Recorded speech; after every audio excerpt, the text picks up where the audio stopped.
Chào mừng các bạn đến với Sinh Tồn Review. Hôm nay chúng ta sẽ theo dõi hành trình xây dựng một căn hầm sinh tồn cực kỳ ấn tượng.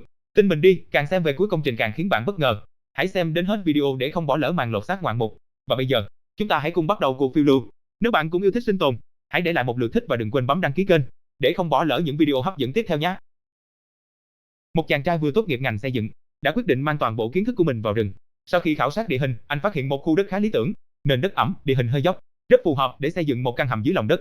Sau khi lên kế hoạch trong đầu, anh lập tức bắt tay vào công việc. Chiếc xẻng liên tục hoạt động, từng lớp đất nhanh chóng được đào lên, đừng để vẻ ngoài gầy gò đánh lừa bạn. Khi làm việc, anh cực kỳ khỏe và dứt khoát, những bộ rễ cây dày đặc liên tục cản đường, nhưng chúng không thể làm khó anh. Khi đào không hiệu quả, anh chuyển sang dùng lửa xử lý, nhân tiện nướng 2 củ khoai tây để lấp đầy cái bụng. Theo bạn, chỉ với một chiếc xẻng và vài dụng cụ đơn giản, một người có thể xây được căn hầm sinh tồn kiên cố giữa rừng hay không? Hãy để lại câu trả lời của bạn dưới phần bình luận trước khi xem nhé. Nếu yêu thích những video sinh tồn và xây dựng đầy sáng tạo, đừng quên nhấn like và đăng ký kênh để đồng hành cùng mình. Qua một loạt thao tác mạnh mẽ của anh ấy đã khai thác được một khu vực giữa đá vụn và rễ cây, mở ra một khu vực nền nhà sâu 2 mét. Sau khi hoàn thành việc đào móng, có thể bắt đầu đào móng cho cột. Theo kế hoạch của anh ấy, vị trí này sẽ là khu vực phòng ngủ trong tương lai. Nếu là bạn, liệu có dám ngủ dưới lớp đất dày thế này không? Vì vậy, vật liệu cho cột phải rất chắc chắn. Anh cẩn thận đánh dấu từng khúc gỗ bằng cưa, sau đó vẽ ra các rãnh tương ứng để từng thanh gỗ khớp hoàn hảo với cột. Cuối cùng dùng đinh thép cố định thật chắc. Nhờ vậy, căn hầm sẽ an toàn hơn rất nhiều. Biết rằng phía trước còn rất nhiều gỗ phải gia công, anh tạo 2 rãnh chữ V trên các thân cây, rồi chôn xuống đất để làm một bàn cắt gỗ đơn giản. Nhờ vậy, khúc gỗ sẽ không còn lăn qua lăn lại khi cưa. Sau đó, anh ta cắt gỗ thành 2 nửa, thu thập một mẻ cỏ khô ở ngoài trời, dùng làm vật liệu cách nhiệt cho tường, cố định các tấm dán chắc chắn vào cột. Khoảng trống giữa tường và hố móng được lấp đầy bằng cỏ khô, như vậy có thể nâng cao khả năng cách nhiệt của hầm trú ẩn. Dù bên ngoài có dưới 0 độ, trong nhà cũng có thể an toàn vượt qua mùa đông.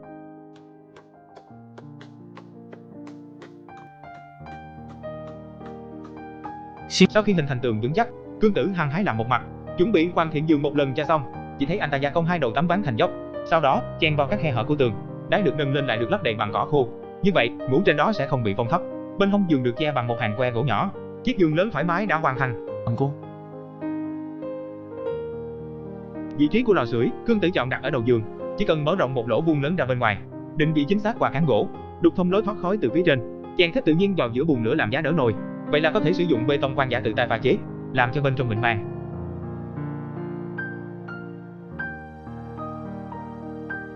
Xuất phát từ lý do an toàn cháy nổ, anh dự định xây tường bên này bằng đá.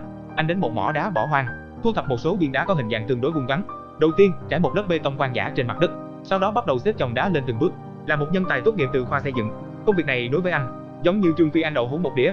Chỉ một lúc, tường đã cơ bản hoàn thành, nhưng vẫn cần xây dựng ống khói cao thêm vài chục cm, như vậy nước mưa sẽ không tràn vào trong.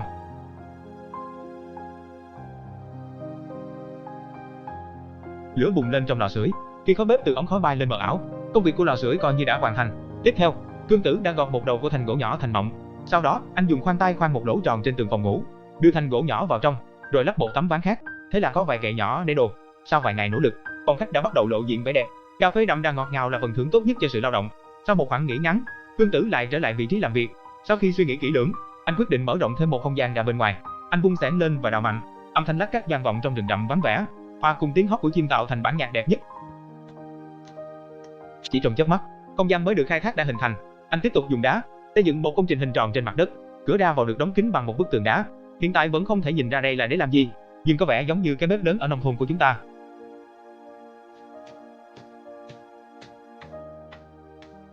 Cương Tử dùng những viên đá phẳng để trang trí đơn giản cho mặt bàn, rồi tiếp tục bắt tay vào công việc xây dựng tường. Với kinh nghiệm xây dựng trước đó, lần này việc thực hiện nhanh hơn nhiều. Anh ta cắt gỗ nguyên khối thành những đoạn nhỏ, dùng phương pháp xây gạch để xếp chúng sát vào tường. Tường như vậy có nguyên liệu đơn giản, nhưng cấu trúc hơi kém, phù hợp để sử dụng trong không gian nội thất không phải để ở như thế này.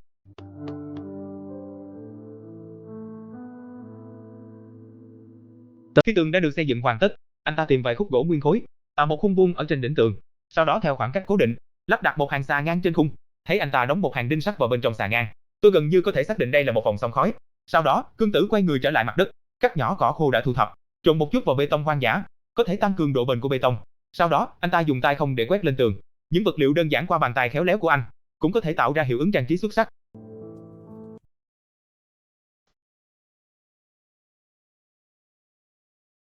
Sau khi hoàn thành việc quét tường, Cương Tử cắt một khúc gỗ thành những tấm ván nhỏ. Mặc dù lần này quên mang theo dao vào, không thể làm cho bề mặt ván mịn màng. Nhưng trong thời đại mà công cụ tràn lan này, anh vẫn kiên trì làm bằng tay, thật sự là điều hiếm có. Cương Tử làm phẳng hai bên của tấm ván, sau đó anh ghép lại thành một mặt bàn hoàn chỉnh, sử dụng bản lề để cố định chân bàn ở dưới. Có vẻ như anh đang chuẩn bị làm một bộ bàn ăn gấp. Mọi thứ đã sẵn sàng, anh ta đã khoét các rãnh tương ứng trên cột. Đầu tiên, chèn vào hai tấm ván, đến lúc đó sẽ đặt một chút gia vị. Việc nấu ăn sẽ trở nên rất tiện lợi.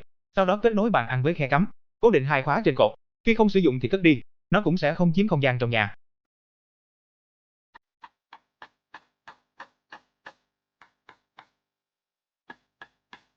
Sau đó, anh ấy đến hành lang ở cửa ra vào, chuẩn bị hoàn thành việc xây dựng bức tường cuối cùng. Vẫn sử dụng gỗ nguyên khối có kích thước bằng đùi làm cột, quét các rãnh tương ứng trên hai thanh ngang, sau đó đặt lên đỉnh cột. Như vậy đã hình thành khung chịu lực chính của nơi trú ẩn. Còn bức tường ở đây, anh ấy chuẩn bị sử dụng phương pháp mới để xây dựng. Chỉ thấy anh ấy lấy ra một đống túi dệt từ ba lô, đổ đất sét đã khai thác vào bên trong, sau đó dùng dây thừng buộc chặt miệng túi, sau đó đến khu vực khoan giả, chế biến một gốc cây cũ thành hình vuông, sau đó khoan một lỗ tròn ở giữa, thủ công chế tạo một cái cán gỗ, kết nối với mộng. Một chiếc búa thần khoan giả bắt đầu hiện ra. Sau khi cắt nó làm đôi, Cương Tử cầm búa thần trở về trại, đập mạnh vào túi đang chứa đầy đất sét. Qua những kỹ thuật khéo léo và linh hoạt của anh, đánh túi đang thành một viên gạch vuông vắn. Bằng cách này có thể hoàn thành việc đóng kín bức tường, cũng tiết kiệm được phiền phức về việc bỏ đất thừa. Quả thật, đầu óc của sinh viên đại học rất hữu ích. Bạn nghĩ sao về sự sáng tạo của anh ấy? Hãy để lại ý kiến của bạn dưới phần bình luận nhé. Nếu thấy ý tưởng của anh ấy tuyệt vời thì hãy cho anh ấy một like nhé các bạn. Để đảm bảo tính kín của bức tường, vị trí trên cùng của bức tường cũng cần được đóng kín bằng túi đan, để đảm bảo không bị rò rỉ chút gió nào. Còn mặt tường bên kia, Cương Tử lại có một ý tưởng thiết kế mới. Anh dùng các tấm gỗ đã cắt để tạo thành một khung gỗ, sử dụng bản lề để kết nối khung với tấm gỗ. Qua một cơ chế nhỏ khéo léo, có thể làm cho tấm gỗ thu vào và mở ra dễ dàng. Sau đó đặt nó lên tường, thì có thể tiếp tục đánh vào tường. Cương Tử đã làm tổng cộng 2 cái hộp gỗ như vậy. Theo kinh nghiệm của tôi, nó không giống như một giá để đồ. Còn bạn, thì bạn nghĩ nó để làm gì? Hãy để lại câu trả lời của bạn dưới phần bình luận nhé. Còn lại phần tường, Cương Tử thì dùng đá để bịt lại. Trong quá trình xây dựng, dùng các tấm gỗ theo hình bậc thang. Cách bố trí như vậy lại có tác dụng khác. Do là hầm trú ẩn dưới lòng đất, cần phải chú trọng đến khả năng thông gió và thoáng khí. Nhưng điều này cũng không làm khó được Cương Tử thông minh. Anh ấy tìm một đoạn cây gọ, khoét rỗng lõi bên trong, sau đó khoan trục đối xứng trên vỏ cây, đặt một tấm chắn hình tròn theo đường kính của cây lớn.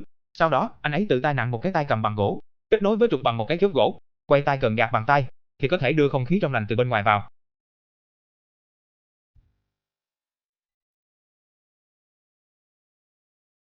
Còn về khung gỗ ở cửa hầm, Cương Tử chuẩn bị tạo ra một khu vực trồng cây có thể thu gọn. Anh ấy tìm một đống vỏ dừa không mất tiền, biến chúng thành những chậu hoa nhỏ, đổ vào đó một ít đất màu mỡ, trồng một số loại rau ở đây. Như vậy sẽ cung cấp thực phẩm liên tục cho cuộc sống sau này. Mà khoan đã, các bạn có thấy lạ không? Giữa rừng mà lại có nhiều vỏ dừa đến vậy. Theo bạn điều này có hợp lý không? Bình luận nghe nhé. Để lại ý kiến dưới phần bình luận nhé, mình rất muốn biết suy nghĩ của bạn. Còn những tấm gỗ xếp tầng trên tường, Cương Tử đã thiết kế một bộ lọc nước tự động. Anh ấy đã sử dụng vỏ cây cọ để làm một cái thùng gỗ, lót một tấm bạt nhựa bên trong.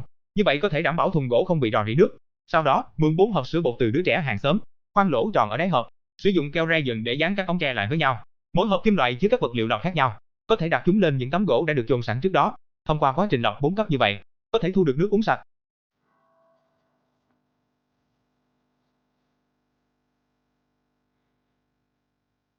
Đến giờ, hầm trú ẩn đã được xây dựng. Công việc lắp đặt sàn nhà trong phòng vẫn chưa hoàn thành. Cương Tử đã chia sàn nhà thành hai khu vực. Khu vực sinh hoạt phải luôn giữ khô ráo và thoải mái.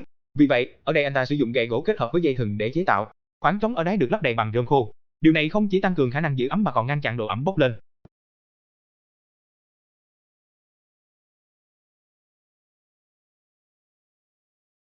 Vị trí của hành lang được thiết kế với sàn đá cẩm thạch, đơn giản, sang trọng và dễ dàng vệ sinh. Ngay cả khi trời mưa, nếu có mang theo một ít nước mưa, cũng sẽ không làm cho không gian bên trong trở nên lầy lội. Trên tường hai bên, Cương Tử còn lắp đặt một vài giá đỡ đèn. Đến lúc đó, thắp vài ngọn nến lên, sẽ mang lại một chút ánh sáng ấm áp cho không gian bên trong. Sau khi hoàn thành tất cả công việc bên trong, tiếp theo là giai đoạn hoàn thiện mái. Anh ta buộc gọn gàng những thanh gỗ cũ vào xà ngang. Phần trên của phòng xông khói cần để lại một lối thoát khói.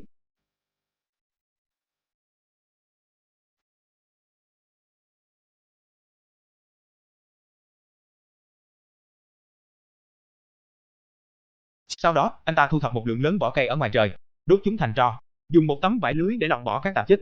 Thu thập tro đã được sàng lọc, thêm nước sạch và khuấy đều là bê tông chống thấm tốt nhất. Cương Tử cho rơm vào ngầm cho thấm, một chút chặn kín các khe giữa các thanh gỗ, tạo ra một mái nhà chống thấm nước hoàn hảo.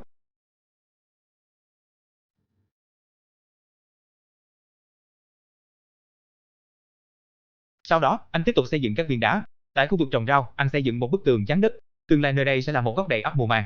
Sau khi hoàn thành việc xây dựng bức tường trắng, Cương Tử đổ đất thừa trở lại lên mái nhà, rồi rải thêm một ít cành khô lá mục, thì có thể hoàn toàn giấu hầm trú ẩn dưới lòng đất. Nhìn thấy trời dần tối, hiện tại việc cấp bách là nhanh chóng hoàn thiện cánh cửa. Anh nhanh nhẹn dùng gỗ để lắp ráp một cánh cửa, để từ chối sự ghé thăm của động vật hoang dã vào ban đêm. Anh còn đóng đầy đinh vào cánh cửa. Sau khi kết nối với khung cửa bằng bản lề, cánh cửa an toàn đã hoàn thành với cảm giác đầy đủ.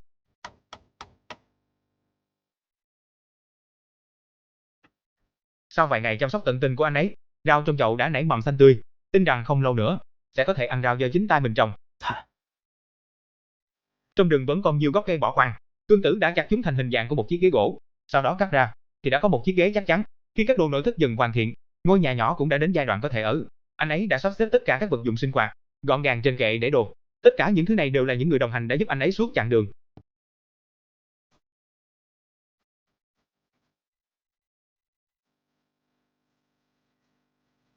Sau đó, anh ấy ngồi xuống một cách an tâm, xử lý nguyên liệu đã mua về một cách hợp lý và treo lên móc sắt, treo trên cao trong vòng xông khói. Còn việc xử lý thịt thì tương đối phức tạp, anh ấy cần chuẩn bị gia vị ướp và massage cho chúng một cách cẩn thận. Hãy để vị muối thấm vào bên trong.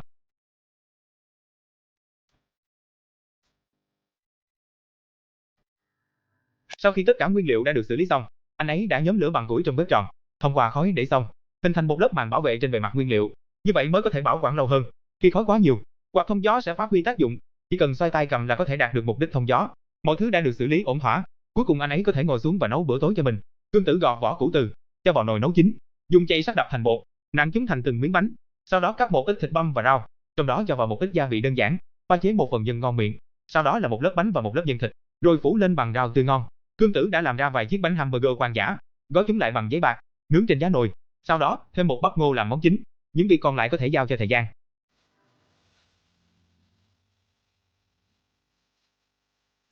Sau vài giờ được hun khói với lửa lớn, thịt trong khu vực xông khói đã được phủ một lớp màu vàng óng, dòng bóng nhẹ nhàng thấm ra theo kết cấu. Chỉ nhìn thôi cũng khiến người ta không thể không nuốt nước bọt. Nhìn vào những món ăn phong phú này, Cương Tử vô tình thể hiện một nụ cười mãn nguyện. Lúc này, mùi thơm của khoai môn và thịt xay bay ra từ bếp. Anh mở một cái ra và cho vào miệng nhai. Hương vị tươi ngon bùng nổ trong miệng, liên tục kích thích vị giác của anh.